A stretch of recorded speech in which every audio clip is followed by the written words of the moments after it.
जय हिंद, नमस्कार। पूर्ण चंद्र कांडपाल।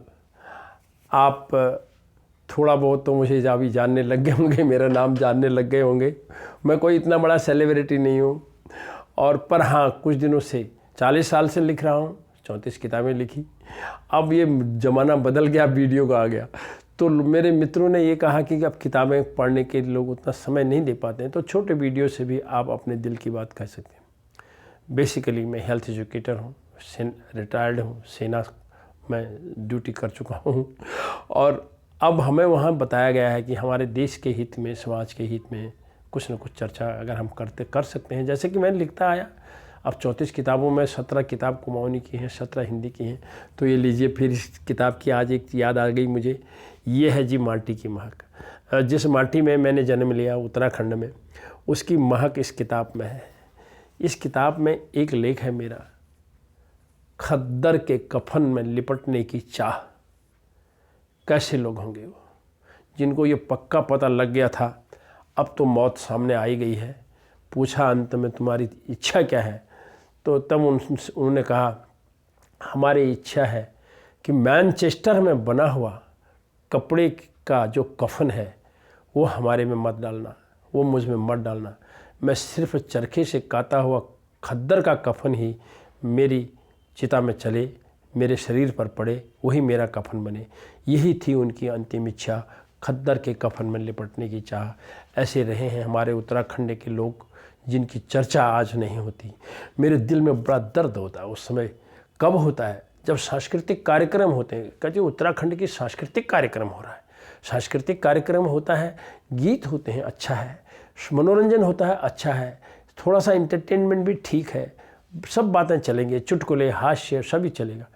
लेकिन हमारी संस्कृति इसमें ये भी तो था कि जिस उत्तराखंड ने 90 साल 1857 से 1947 तक देश के साथ जब लड़ाई आज़ादी की लड़ी गई थी, स्वतंत्रता संग्राम चला था, उत्तराखंडी पीछे नहीं रहे। लड़ी जब देश आज़ादी की, उत्तराखंडी पिछाड़ी नहीं रही, और फिरंगियों को यश खदेड़ा उनुल भाजने पिछाड़नी चाहिए।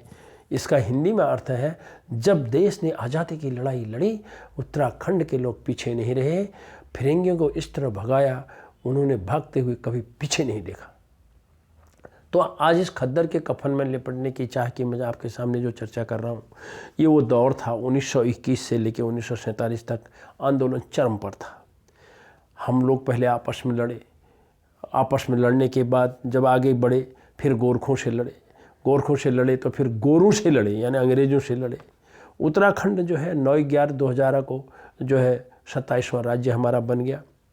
और हम ज़रा सा पीछे जाते हैं, ये जो चाह, ये बात आई आंदोलन की, तो 1913 में हमारे ऊपर कुली बिगार की एक प्रथा थोपी गई, और वहाँ के जो अंग्रेज़ों के पिट्ठू थे उनको थोकेदार कहते थे उस दौर में। आज ये प्रथा नहीं है। तो वो जो है उन थोकेदारों के माध्यम से ये काम लिया जाता था। कुली बिगार मीन्स मतलब हुआ कि तुम हमारा काम करोगे सुबह से शाम तक, लेकिन किसी प्रकार का पारिश्रमिक नहीं दिया जाएगा, और आप मना नहीं करोगे। और एक रजिस्टर उसका बनाया जाता था जिसका नाम था कुली बिगार रजिस्टर। थोकेदार की ड्यूटी होती थी कि कौन जाएगा, आज परसिंह जाएगा, शिवदत्त जाएगा, फलाना जाएगा, अमकाना जाएगा, पिरराम जाएगा, गुनराम जाएगा, कौन जाएगा, ये ऐसे एक सूची तैयार होती थी जो मना कोई नहीं कर सकता था।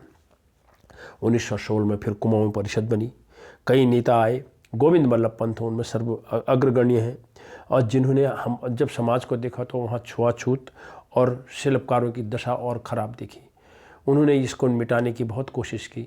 तो उन्होंने शिल्पकारों के छुआछूत को दूर करने के लिए शिल्पकारों के नौले का पानी पिया, और हल चला के ये कहा कि खेती करते हैं तो हल चलाओ, क्यों न सवर्ण भी हल चलाएं, वो यही लोग क्यों हल चलाएं।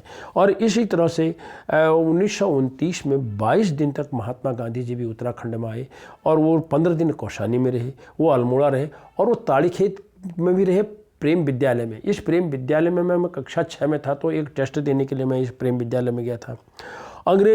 अंग्रेज़ों के पिट्ठू हमारे लोगों को परेशान करते थे, और वो जो है महिलाओं को भी नहीं बख्शते थे।